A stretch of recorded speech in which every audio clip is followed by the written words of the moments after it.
Кала атты лақабатымен белгілі болған Дуэйн Джонсон жанкүйеріне өзінің автокөлігін сыйға тартты. Өзінің «Красное уведомление» атты жаңа киносының көрсетілімінің алдында Джонсон барлық келушілерге тегін ас беріп, бір жанкүйеріне ерекше тосын сый жасады.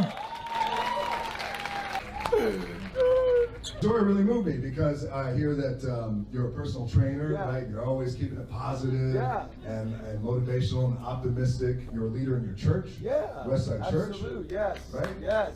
And you help make meals for women victims who've been abused by domestic violence. Yes. That's a really amazing work. I love that. You take care of your mom who's 75. Come on, man, mama's boys. I'm just speechless. I did not even know this was even going to happen. This is such a blessing. By your motivation, obviously inspires so many people, inspire me. And I want to show you something real quick. Yes. I got this. I wrote this card for you. It's a little thing. What the heck?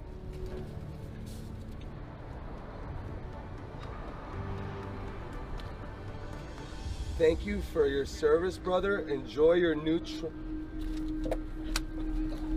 What the heck is happening?